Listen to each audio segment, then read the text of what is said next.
Grabe. Ang galing mo talaga. Ang galing-galing mo sobra, Kat. Alam mo, nakatatlo na tayo pero parang gusto ko pa umisa. Teka na naman, pagod na nanlalambot na ako. Pwede magpahinga naman muna tayo. Ano ba naman? Eh, di ba sabi mo naman sa akin yung nakaraan? Gina-G ka sa akin. Sabi mo, kahit ihi lang yung pahinga, lalabang ka talaga sa akin, di ba? Oo, pero huwag mo naman tutuhanin. Baka naman mamatay na ako niya sa sobrang pagod, di ba? Eh, kung mawala ka man, at least tumirik yung mata mo bago ka umalis. Eh, teka na, hindi ka ba nakukonsensya na talagang dalawa kami ni Eden na tinuhog mo kami dalawang magkapatid? Eh, bakit ako makukonsensya eh? Kung itatago mo naman, di ba? Secret lang. Basta secret lang natin to at walang makakaalam. Safe ka sa akin, ha? Safe ka sa akin. Ano, isa ka pa? Isa ka pa? Si Eden yun, ha? Mahal! Ano? Umuwi na siya? Bakit lang yung pinto? Buksan mo! Sakit lang. Magtago ka doon. Magtago ka sa likod. Sa likod ng pinto. Ano ba yan? Renz? Renz, buksan mo tong pinto! Bakit nakalak? Renz! Buksan mo! Eden! Surprise! Surprise! Oh, Bakit umuwi ka agad? bakit naman hindi? Eh, gusto ko naman surprise eh. Bakit naman? Wala kang pasabi. Bigla-bigla ka umuwi ngayon. Ito naman, parang hindi naman sanay. Bakit? Ang lamig eh. Ang lamig pero Malam- nakahubad ka? Oo, kasi kakaligo ko lang, tsaka wala ka namang pasabi. Bigla-bigla ka talaga umuwi. Gusto mo talaga ako ma-surprise, no? Oo naman. Tsaka, bakit ka ba naglalak ng pinto? Eh, ikaw lang naman mag-isa dito. Ha? Nakalak ba? Nakatulog ako eh. Sure ka ba? Gusto mo, kumain muna tayo sa labas. Liga. Bakit ka ba tingin ng tingin dito sa likod ng pinto? Ano Ha? meron dyan? Ay, wala! I miss you! I miss you so much, grabe. Grabe, miss na miss kita. Sobrang miss na miss kita. Miss na miss kita. Alam ko. Grabe. Teka lang, kakarating ko lang. Ano? Rambulan agad? Eh, syempre, alam mo naman kung gaano kita na-miss, di ba? Oh, Kat, Kat! ano ba naman yan? Ang ingay-ingay mo naman. Eh, dumating ka na pala, hindi ka man lang sa akin diretso, talaga sa asawa mo pa.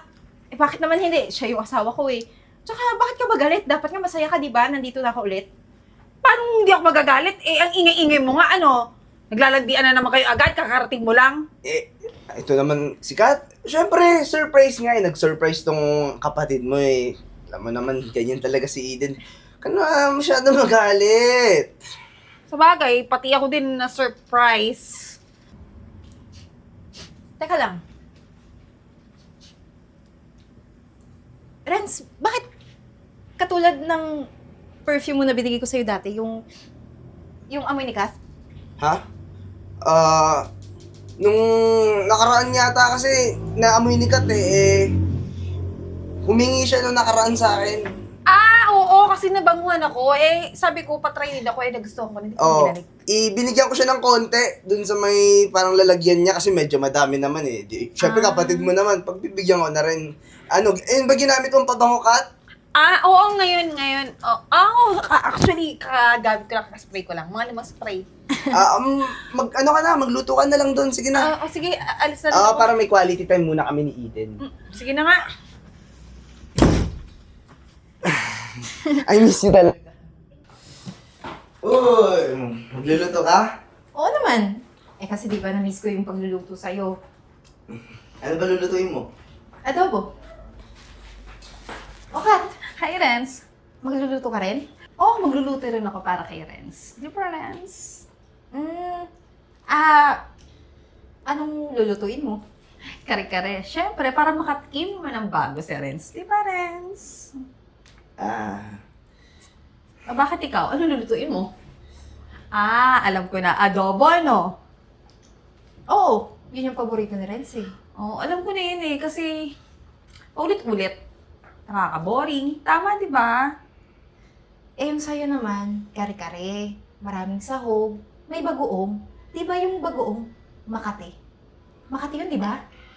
Oo, Makati naman talaga siya. At least, bago, masarap. Masarap naman yung kare-kare tsaka adobo. Eh, Teka lang ha. Kasi pagkakaalam ko, yung adobo, pang matagalan. Hindi din madaling mapanis. Kasi original. Yung kare-kare, madaling mapanis. Madaling pagsawaan. Pinariringgan mo ba ako, ha?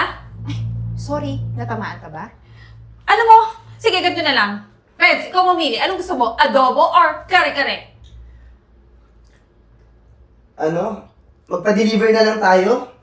May voucher ako eh. Malaki discount nun. Pa-deliver na lang tayo. Hindi. Kakain tayo sa labas. Tayo lang dalawa. Tara!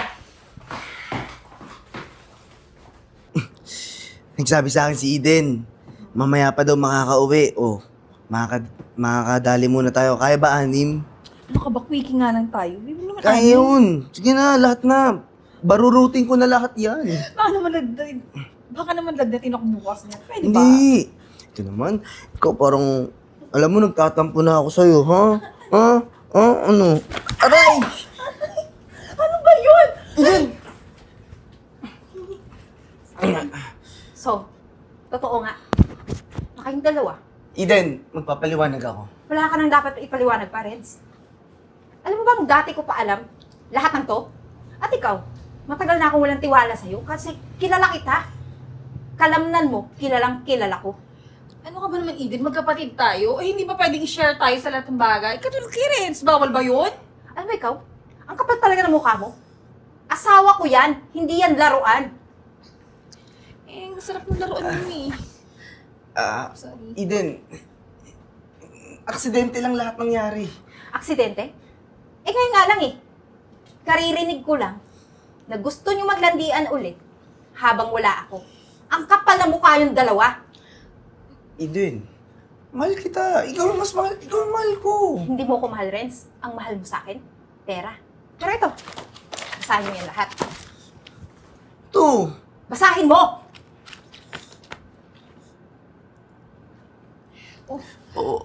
Bakit sa'yo nakapangalan lahat dito? Pati yung bahay, tsaka yung sasakyan? Akala ko ba sa ating dalawa yun? Dati yun. Pero pinabago ko na sa abogado ko. Kasi simula ngayon, wala nang tayo. Bakit may annulment papers din nakasama dito? Eden, hindi ko pipirmahan yan. Eden. Kahit hindi mo pirmahan, may matibay akong ebidensya. Oh, ano naman yung ebidensya yung sinasabi mo? Ha? Anong ebidensya? Manang, Ikaw? Anong ginawa mo? Oo nga, ano ba ginawa mong matanda ka? Wala po akong ginawa. Pero kayo meron dalawang ginawa. Sinunod ko lang po si ma'am. Siyempre siya po yung amo ko. Siya yung nagpapasweldo sa akin. Nasunod lang ako sa utos niya. Hello ma'am. oh, bakit ka napatawag, Manang? Naku ma'am, di maganda po rito pakiramdam ko. Di ko naman maatim maglihim sa'yo. Pero ma'am, kailangan ko na po umuwi. Teka lang, bakit? Ano bang nangyari dyan? Ma'am, huwag ka po mabibigla kasi po, yung asawa niyo tsaka si Ma'am Kat, Anong nangyari sa kanila? lagi po silang nagkukulong sa kwarto niyo, nagbebembangan po sila. Ano? Opo, ma'am. Manang, sigurado ka ba dyan? Gusto niyo pong makita, ayun o, naglalandian sila, ma'am. Ayun o, halikan ng halikan, ma'am. Teka lang, Manang, ito yung gawin mo ha. Magpapadala ko ng pera, bumili ka ng CCTV, lalong-lalo na dyan sa kwarto namin. Magpa-install ka kung wala sila dyan. Okay? Sige po, sige po. Sige, siguraduhin mo na nakatago yung mga CCTV ha. Opo. Para may matibay akong ebidensya. Opo, Sige, bye-bye na. sige po. Ano? May masasabi pa kayo? Pati nga yung landian nyo, pati yung... Ano yun, Manang? Yung bembangan niyo! Yon, nakikita ko sa kwarto. Sa sarili nating kwarto, binaboy nyo akong dalawa, ha? Sa sarili kong pamamahay? Eh, teka lang naman, kapatid mo ko eh. Kahit kapatid kita, wala akong palalagpasin. Alam mo, ikaw, pakialamera ka, matanda ka, buisit ka, tanggal ka na sa trabaho. Anong tagal sa trabaho? Ako nagpapasahod sa kanya, kaya ako may karapatan kung kailan ko siya tatanggalin. Kaya kayo, ha? Iaangat ko sa korte lahat ng ginawa niyo sa akin. Eden, huwag naman na tayo umabot sa ganyan. Eden, mahal na mahal kita. Hindi mo nga ako mahal, Renz. Kaya ngayon, umalis na kayo dito. At wag na kayong babalik. Ni isang hibla ng buhok niyo. Huwag mong ipapakita sa Eden, akin. asawa mo ko. Kapatid mo ko. Ang tigas ng ulo niyo, no? Ano ba? Pwede ba? Akala ko matatalino kayo. Eh, sa bagay, nahuli ko nga kayo eh. O ano? Pero, teka lang. Bago kayo umalis, Aray ko. yan ang bagay sa inyo. Umalis na kayo! Alis! Oh, ano? Kakapalan niyo pa yung mukha niyo? Umalis na kayo! Alis!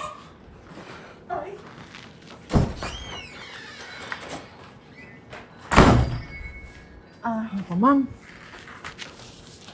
Manang, maraming salamat po ah.